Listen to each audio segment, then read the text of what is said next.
Salut les cinéphages, c'est Merej, et aujourd'hui, une vidéo en duo.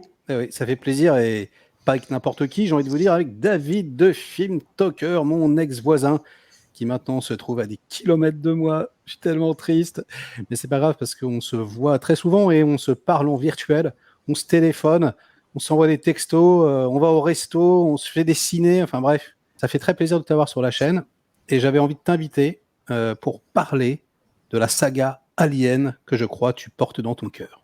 Et je voulais en parler avec toi, je t'ai préparé des petites questions, Ah, voilà, et tu vas tenter d'y répondre, mais je pense que tu es en pleine capacité de pouvoir le faire.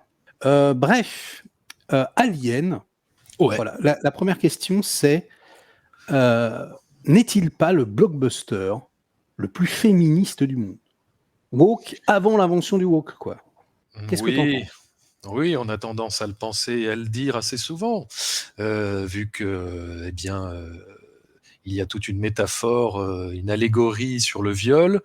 Il y a un xénomorphe assez phallique, dirons-nous, qui poursuit Bah, c'est une, quand même une grosse tub, on peut une le dire. grosse tub dans l'espace. Voilà. Une grosse tub, il avait quand même une tête de gland. Ceux qui disent que ouais, tu vois le phallique partout, là, excuse-moi, là, c'est pas possible de voir autrement. Et puis il n'y a pas que ça. Hein. T'as enfin, je veux dire, Giger, donc le Oui, c'est créateur de la direction artistique originale, ben voilà, les portes des vaisseaux en forme de vagin, les trucs, là, voilà. ouais, On est ouais, bien sûr. vraiment dans la métaphore sexuelle. C'est même plus de la métaphore, là, on est dans le. C'est un Ouais, film ouais, ouais. d'obsédé sexuel un petit peu. Hein. Donc, ça, bon. Ouais. Non, mais en plus, au-delà de ça, il y a aussi cette scène avec l'androïde H qui tente d'étouffer Ripley, mais on peut aussi très bien la voir comme une scène de viol, puisque lui, pareil, bah lui, pour le coup, son sang ressemble énormément à. Enfin, tu vois, c'est tout blanc, Du ça sperme, gicle de on a le pas. droit de dire, on a le droit de On a dire le droit de sperme, le bien dire. sûr. Non, mais On parce peut le que. dire, on peut le Non, mais dire. parce qu'attends, on ne sait plus ce qu'on a le droit de dire aujourd'hui Et en c'est pour ça. 2024. Est-ce Eh qu'on bien, a le droit de le dire? on a le Le, droit, on a le droit. ok, donc On du peut. sperme, voilà, ça gicle du sperme depuis ça bouge depuis ses entrailles de partout, C'est voilà. vrai. Donc non, mais on peut penser énormément à une scène de viol dans cette scène où il essaye de l'étouffer, il essaye de, tu sais, avec le papier journal et tout ça, enfin avec le magazine, je sais plus quoi, bref. Euh, et donc oui, oui, on peut y voir tout à fait une dimension très féministe, étant donné que bon, bah, l'héroïne du film c'est une femme, voilà, c'est Sigourney Weaver, euh, et qu'elle va être la seule survivante de toute cette voilà de toute cette histoire. Et donc oui, oui, tout à fait, ouais. Et puis j'ai envie de rajouter, je ne sais pas si tu seras d'accord, mais que cette héroïne, elle évolue Oui. quand même au départ dans un univers relativement masculin. Elle n'est pas du tout le personnage principal de cette histoire. D'ailleurs, on ne sait pas trop qui est le personnage principal. Elle est Mhm. plutôt traitée, on va dire, je caricature un peu, hein, mais comme un personnage secondaire qui finalement va se rebeller contre tout ça pour finir, tel un petit twist à la Psychose, comme ça, tu sais, comme si on changeait de point de vue un petit peu et comme si on t'imposait, voilà, aux spectateurs, on me disait, bah non, tu vois, le vrai héros, eh ben, c'est une héroïne et c'est elle, c'est Ripley. Oui, tu ne voyais pas forcément que ça pouvait être elle l'héroïne de l'histoire. Tu penses plus que ça va être Dallas, c'est-à-dire le capitaine du vaisseau. On va dire que c'est ce qui servait au mieux l'histoire pour créer pas une surprise, mais disons une certaine fraîcheur dans la narration, dans le développement, enfin dans l'évolution des personnages. C'est-à-dire on démarre avec un groupe de personnages, il n'y a pas vraiment de personnage principal qui se détache. On est vraiment sur un groupe, sur voilà ce qu'on appelle pas les camionneurs de l'espace, mais enfin, un petit peu quoi. Tu vois, c'est un Ouais, peu ouais, ouais, si, si, ouais. des ouvriers de l'espace, etc. Et voilà, et puis se dessinent au fur et à mesure des héros, des traîtres, des personnages courageux, des personnages plus apeurés, etc. Donc voilà, et c'est vrai que c'était peut-être un petit peu nouveau de voir une héroïne dans un univers aussi violent dominer tous les autres et en sortir comme une leaduse. Oui, je pense un petit peu. T'as dit personnage apeuré. Mhm. On peut dire qu'ils ont de quoi avoir peur. Mhm. Le xénomorphe, voilà, un créature ultime, le monstre le plus effrayant quasiment de toute l'histoire du cinéma. Moi, j'ai toujours pensé que le spectateur, s'il était confronté à son propre imaginaire, bah, il avait beaucoup plus peur que si on lui imposait quelque chose. En d'autres termes, la suggestion, Oui. l'économie de moyens dans Alien, est-ce que, à ton avis, c'est pas le meilleur moyen de faire naître, j'ai envie de dire non pas la peur, mais presque la terreur? Moi, c'est un film qui me terrorise, Alien. Encore aujourd'hui, à chaque fois que je le vois, j'ai peur vraiment. Ouais. Je pense que toi aussi, ben, ça fait ça pour beaucoup de monde. Est-ce que tu penses que c'est cette force de suggestion? Qu'est-ce qui fait cette économie de moyens, le fait qu'on voit quasiment jamais l'alien? Qu'est-ce qui fait que nom de Dieu, du nom d'une briquette, cet Alien 1, le premier, soit le plus terrifiant de toute la saga? Pourquoi c'est aussi flippant selon toi? Bah, c'est exactement ce que tu viens de dire, hein, je pense. Parce qu'effectivement, on est beaucoup dans la suggestion. L'alien, il apparaît un peu en flash, il apparaît dans l'ombre, on le discerne pas bien.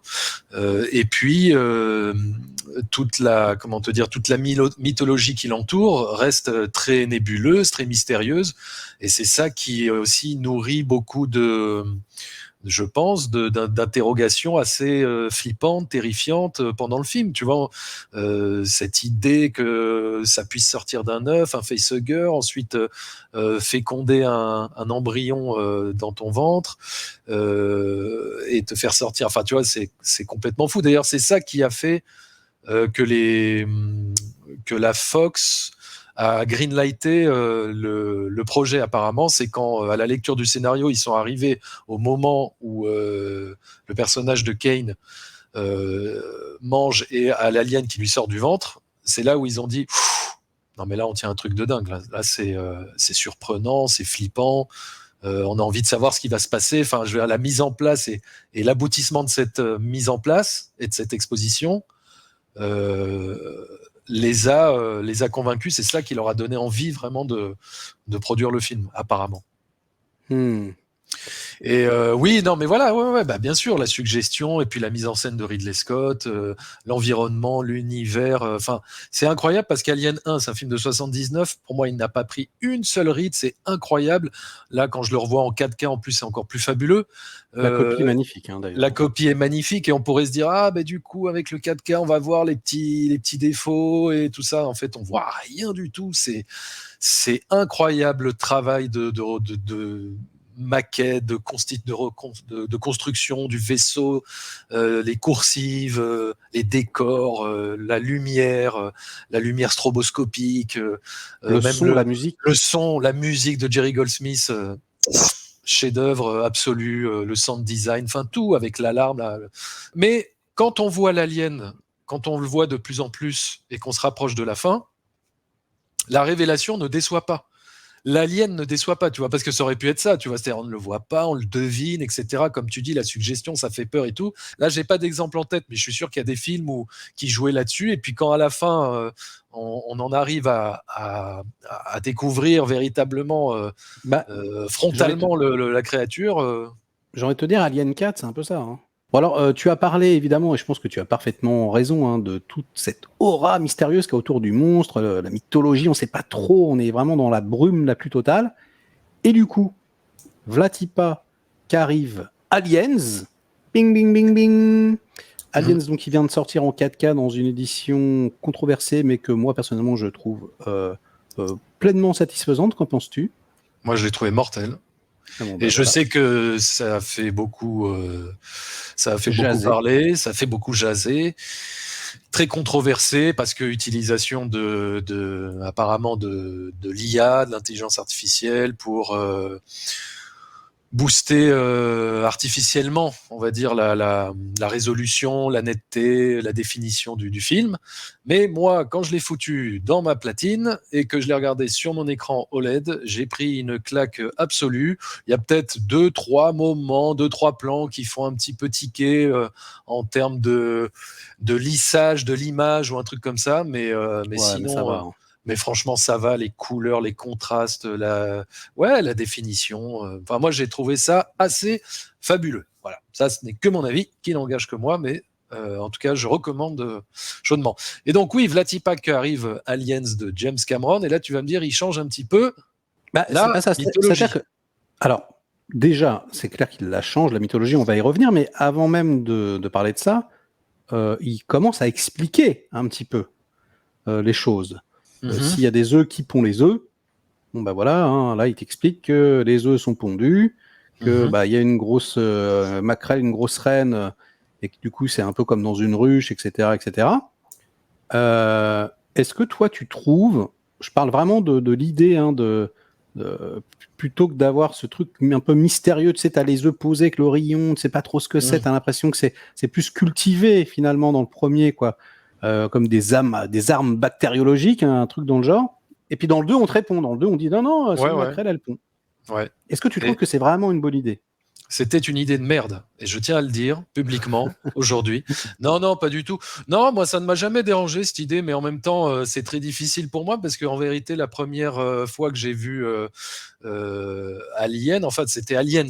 Le premier Alien que j'ai vu, moi, je suis rentré dans la saga avec Aliens. Donc, pour moi, c'était, bah d'accord, c'est comme ça. Il n'y avait pas de « Ah, d'accord !» Non, c'était... moi, je découvrais l'univers d'Alien avec ce film-là. Et c'est juste après que j'ai découvert le premier de Ridley Scott, que j'ai trouvé encore meilleur. Ça reste vraiment mon préféré, même si j'adore Aliens le retour. Le premier de Ridley Scott reste un chef-d'œuvre absolu, un diamant pur, de noirceur et sans aucun défaut. Voilà, un film parfait. Je n'arrive rien à dire sur ce film. Je n'ai rien à dire. Donc non, moi ça m'a pas dérangé. Et je sais que ça énerve certaines personnes, mais non, bah, le fait que bon, bah, il les a, comment te dire, il les a montrés un peu comme des insectes, quoi. Et tu vois, même quand on a ce plan où ils sont dans le faux plafond là. Tu sais, vers la fin du film, et que l'autre il sort sa lampe et il fait un petit panorama comme ça, puis on les voit tous arriver. Non, mais cette image-là, c'est comme si tu voyais un essaim pas de fourmis, mais tu vois, de cafards comme ça débouler. Enfin, c'est vrai qu'il y a ce côté insecte, mais que je trouve quand même bien flippant dans Alien. Ça n'enlève en rien la dimension très horrifique et terrifiante du film.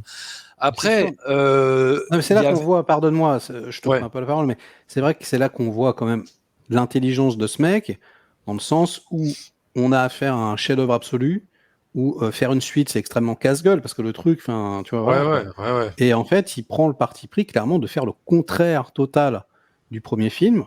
Du coup, on passe d'un seul alien à énormément d'aliens, on passe d'une nana toute seule à genre un groupe surarmé.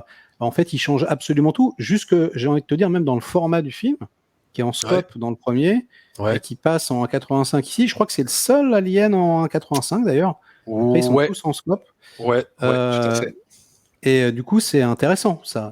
Ça pouvait être casse-gueule, mais en réalité, c'est quand même une prise de risque, je pense, assez payante, qui prouve bien que le mec, il est trop fort. Il se dit, quitte à faire une suite, autant rabattre complètement les cartes. Il a raison. Et puis voilà, et surprendre le spectateur. Il a eu totalement raison. Enfin, je trouve, parce qu'au moins, il nous resserre pas la même soupe, il nous resserre pas la même sauce. Il se réapproprie l'univers, il le fait sien, il y met ses thématiques personnelles. Il parle de maternité, il parle de deuil, d'essayer de soigner son deuil avec le personnage de Newt et tout ça. Et puis aussi, quelque part, il concrétise un certain fantasme qu'on pouvait avoir à la fin de Alien 1, c'est de se dire, putain, si on devait revenir sur cette planète, il faudrait y aller avec les Marines, quoi. Enfin, avec un putain de commando et tous les défoncer. Et là, au moins, on aurait le dessus sur ces bâtards, quoi, tu vois. Et quelque part, c'est ça que je trouve excellent, c'est que quand le film démarre, quand on voit tout ce commando repartir sur cette planète avec tous ces gros guns, ce gros vaisseau de bâtards et tout ça, on se dit putain, ils vont bien morfler là, tu vois, ça va être la bonne vengeance, quoi. Et en fait, tout le monde se fait décimer. Non mais, tu vois, c'est je trouve ça intéressant de jouer sur cette attente et de jouer sur cette surprise et cette surenchère en termes de réplique, pour nous dire, bah regarde, même quand on y va surarmé, on se fait défoncer. Ouais, moi ce que j'aime bien, c'est j'allais dire que c'est un film pro-life un peu, mais tu sais, il y a un truc tu sais, cette fameuse légende urbaine de la mère de famille qui, quand elle voit sa petite fille qui va se faire écraser par un 4x4, bah, genre arrive à le soulever à deux mains. Et tu vois, il y a un truc comme ça dans Aliens. Tu vois, on a l'impression, tu vois, que c'est un film sur une femme qui reconstruit sa famille, tu vois, et qui, à partir du moment où elle retrouve sa fille, bah, devient ultra forte, tu vois, la carapace, le truc, même à la fin, tu vois, elle est dans l'exosquelette. Et puis, on peut le mettre en parallèle aussi avec, tu vois, avec la reine qui pond des œufs. Enfin, tu vois, il y a une thématique de l'enfantement. Bah oui, à la fin du film, c'est deux mamans qui se battent. Ouais. Voilà. Et une des deux est une pute. comme elle le dit. From her, you bitch. Ouais, c'est vrai. Mais c'est vrai que du coup, c'est très intéressant également parce qu'en fait, il n'a pas juste fait un film d'action. Oui. Là, on parlait de la thématique du viol et tout et machin. Là, c'est plus la thématique de l'enfantement, la natalité, je sais pas, la procréation, je sais pas comment on peut le voir. Mais du coup, il a aussi réussi à imposer ça, à déplacer le curseur pour que ça soit intéressant, même métaphoriquement parlant, quoi. J'ai envie de dire. Donc c'est vrai qu'il est très fort.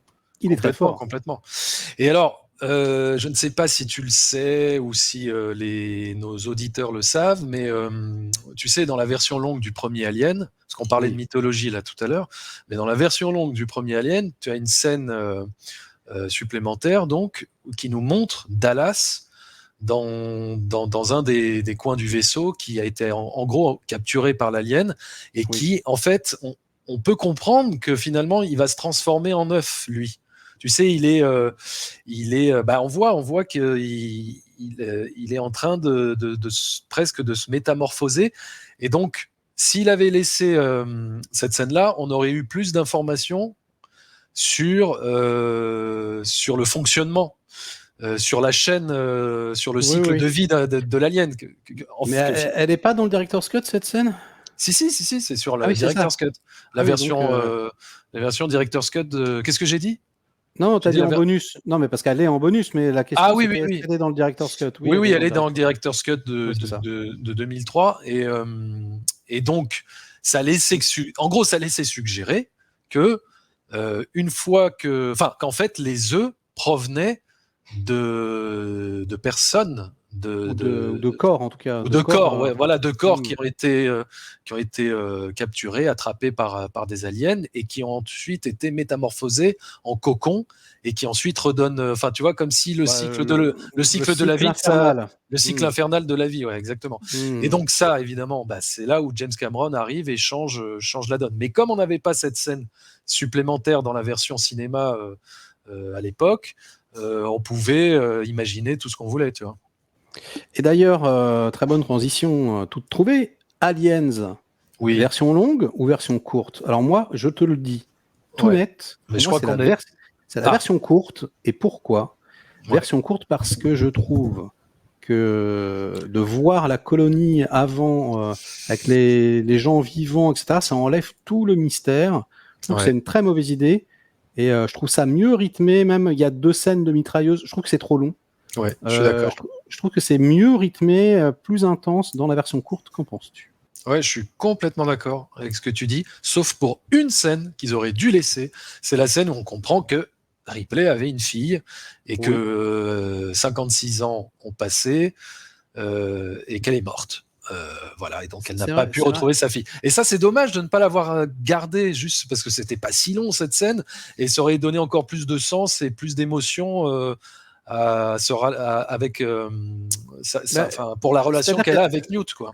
C'est-à-dire que la version longue, en fait, c'est l'histoire d'une femme qui va reconstruire sa famille, et la version courte, c'est juste l'histoire d'une femme qui construit sa famille, tout court. Tu vois c'est plus la même chose, quoi. Ouais, c'est pas la même chose, tout à fait. Et peut-être que du coup, moi c'est pareil, là je suis en train d'y penser, est-ce que je préfère pas juste cette idée-là, le fait que ça soit sa fille, parce que moi ça m'a toujours fait bizarre quelque part qu'elle soit mère quand même. tu sais, après, enfin, tu vois, elle est là, dans l'espace. C'est pas une très bonne maman, quoi. Elle s'occupe pas de ses enfants ou de sa fille, ou je sais pas, tu vois, elle est dans l'espace comme une camionneuse, là. Je pense qu'elle rentre pas beaucoup chez elle. Enfin, tu vois, il y a un truc. Je me disais, Ouais, tiens, c'est bizarre que ce perso soit maman. Tu vois, ça ouais, m'a ouais, toujours fait ouais. un petit peu bizarre, même si j'aime bien la scène quand même. Je la trouve émouvante. Et du coup, on s'attache aux personnages, on les aime. Newt, X, c'est mortel, c'est génial, c'est trop bien. Et Alien 3 commence, les enfants. Alien 3 de David Fincher, un très jeune David Fincher, qui va tous les buter. Nom de Eh oui, Dieu. Et eh on oui. arrive dans la salle. Moi, c'est le premier Alien que j'ai vu en salle. Et je Hmm. me rappelle, j'ai fait, oh non, putain, ils ont tué X. Oh non, Ouais, mais ça, Newt. on s'en doutait. Bah moi Quand je tu m'en vois. doutais pas parce qu'à l'époque j'allais très peu au cinéma, tu vois, je j'avais pas Ouais. forcément vu de bande-annonce ou quoi. Ah ouais. Ah, moi, l'abandon, Euh, je l'avais vu 1000 fois, quoi. non, moi j'étais en pension, donc je pouvais pas faire ce que je Hmm. voulais. Enfin, bref, et du coup, non, moi je l'ai vraiment pris comme une sorte de petit électrochoc. Ouais. Et vraiment, ça m'a fait un truc, quoi. Et j'aime pas vraiment qu'on tue mes personnages préférés dans les films. Ça me fait toujours c'est toujours désagréable, quoi. De les avoir aimés, et puis, tu sais, tu les as même pas vus mourir. En plus, ils sont morts hors champ. Tu vois, il y a Hmm. vraiment un truc, t'es là, tu fais. Donc, ça, c'est la première question. Est-ce que. Et alors, c'est pareil. C'est quand même assez radical. C'est pas souvent qu'on fait ça pour une suite. Ils ont quand même eu de la chance parce qu'ils prennent un jeune David Fincher alors que ça devient un des meilleurs réals, mais ils ne savaient pas à l'époque où ils l'ont engagé, quoi. Ouais, c'est vrai, Et ouais. du coup, il y a quand même Ridley Scott, Cameron, Fincher, c'est quand même pas rien, quoi. Hmm. Mais voilà, qu'est-ce que tu en penses? Est-ce que c'était vraiment une bonne idée de buter X, de buter Newt, de commencer comme ça, avec une aberration scénaristique en plus, parce que tu peux me dire d'où il vient le putain d'œuf, hein? C'est quoi? C'est la reine alien qu'il avait sous le bras, puis au dernier moment, elle le colle au truc. C'est un peu Oh, abusé. Ah, tu vois, ça ouais, commence ouais. par des trucs quand même, tu fais. Ils te font avaler des putains de couleuvres et en plus, ils butent tes héros. T'es là, tu fais, ah bordel, non! Non, Ouais, non, non, non, ouais. non, non, non. Qu'est-ce que t'en penses, toi, quand tu découvres le film? Bah ouais, je suis un petit peu bah pareil, on est un petit peu surpris parce qu'on se dit ah bon, d'accord, effectivement l'œuf, mais bon, il faut bien un prétexte pour démarrer quelque chose. Tu vois là, quand Aliens 2 démarre, Non, mais je tu veux dire, pourrais. je veux dire, au Ouais. final, est-ce que tu penses que c'est une bonne idée d'avoir fait ça, finalement? Quelque part si, il fallait l'éliminer. Il fallait éliminer surtout le personnage de la fille. Parce que voilà, elle avait retrouvé une fille de substitution, elle devient mère, et à mon avis, il était absolument hors de question pour elle, pour quelque raison que ce soit, prétexte que ce soit qu'ils auraient pu trouver, ça aurait été juste impossible euh, qu'on puisse avaler l'idée que le personnage de Ripley aille se battre et se reconfronter à des aliens. Après, ils auraient pu trouver un autre scénario où ils sont dans le vaisseau, ils sont bloqués dans un vaisseau, dans l'espace, et puis l'alien leur tombe dessus et qu'ils n'ont pas le choix que de se battre avec lui par dépit, tu vois. Bon, mais en tout cas, dans la configuration de leur histoire, ça aurait été compliqué, ou alors la petite se serait fait buter très rapidement, je sais pas. C'est pas bonne idée, c'est idée peut-être un petit peu facile, mais en même temps qui aide à faire avancer le schmilblick, tu vois, qui aide à faire avancer le personnage de Ripley et surtout comment se termine Alien 3, ça a du sens, enfin bon voilà. Et voilà, effectivement, j'allais dire, et puis tu as quand même une sorte d'ambiance christique pendant tout le film, hein, donc voilà, la vie, la mort, dans quelle étagère. Et c'est vrai que du coup, c'est extrêmement sombre d'entrée. La noirceur du truc, Ouais, ouais, waouh, ouais, j'étais ouais. pas prêt, hein, quand même. C'est vraiment, putain, c'est très très très violent, hein. C'est un peu sans concession. Et puis ouais, ça se finit pas bien. Enfin, t'es là, la Ah, vache, quoi. ah oui, t'as l'impression d'avoir atterri dans le purgatoire. Ah mais complètement, Avec tous les ses niveaux. prises. Ah ouais, avec ses prisonniers, ses violeurs, c'est là, les sentiments amoureux ne durent pas très longtemps dans ce film. Ouais, moi, en tout cas, j'ai toujours eu beaucoup d'affection pour Alien 3. Je sais qu'il y en a qui l'aiment pas, qui le détestent. Moi, je l'aime bien, Alien 3. Et puis surtout, j'avais adoré l'idée de mise en scène d'utiliser le Steadicam pour épouser le point de vue de l'alien, tu vois, et d'avoir cet objectif un peu grand angle avec l'image déformée. Ouais, anamorphosé. Alors moi je déteste. Ouais. Alors, T'aimes pas cette idée? Je déteste. C'est-à-dire que le Steadicam, pourquoi pas. Ouais. Mais alors l'anamorphose, le fait que ce soit tout aplati et tout, je trouve que ça marche pas du tout. Et surtout, je trouve que c'est beaucoup trop long. Parce qu'il y en a, ça dure 3/4 d'heure, enfin c'est insupportable, quoi. Et ça fait pas peur. Moi, c'est surtout ça, moi, que je trouve. Je trouve que c'est le plus gros défaut d'Alien Cube, je vais l'appeler comme ça, c'est que ça ne fait pas peur du tout. En tout cas, l'alien ne fait pas peur. Parce qu'il y a une atmosphère, parfois il y a des petits coups de pression, voilà, quand on l'agresse, la petite phase dans le tunnel avec les palmes, bon, voilà. C'est pas. Bah ouais, il y a toutes ces scènes quand même. C'est pas ce qu'il y a de plus rassurant, mais en tout cas, l'alien en tant que tel, je trouve qu'il fait pas flipper du tout. Et en plus, je le trouve mal fait. Là, pour le coup, on voit vraiment. Ouais, on voit les, on voit les CGI de l'époque, ouais, un peu. Ouais, c'est vraiment pas terrible. Et du coup, ça se fond pas très bien dans le décor en fait, à un moment donné. Non. Je trouve que c'est un truc rajouté. Ouais, la menace.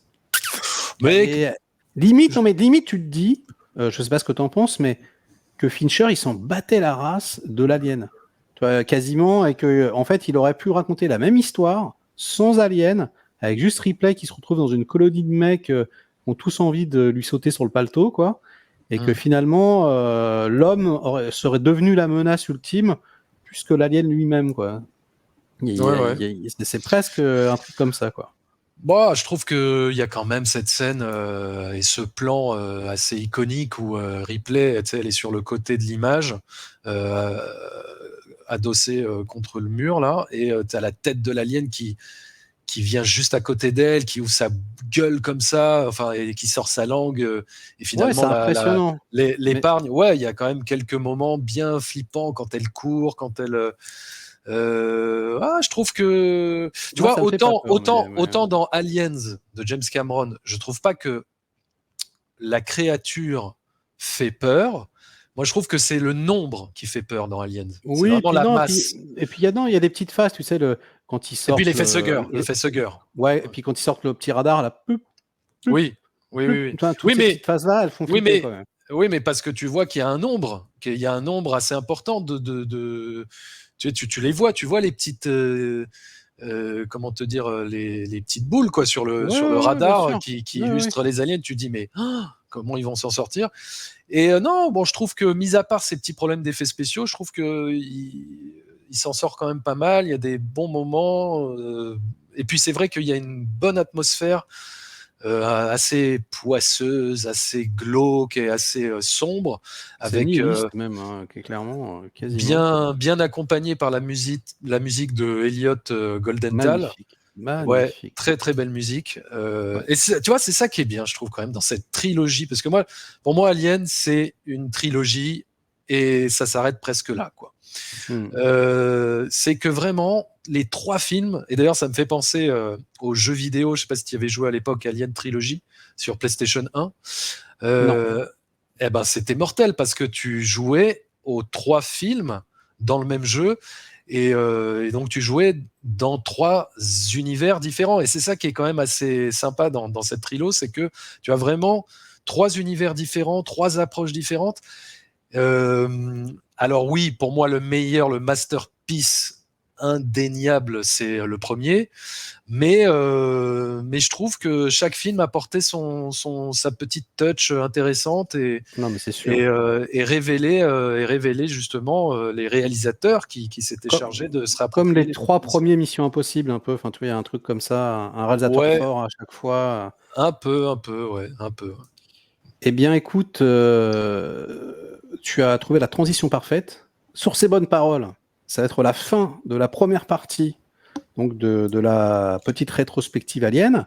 Donc, je vous salue bien bas, les petits amis, et on se retrouve demain pour la suite, hein, pour Alien 4 et les films qui fâchent. Donc, eh bien voilà, merci David, d'avoir répondu à une petite question. Et j'ai envie de te dire à demain.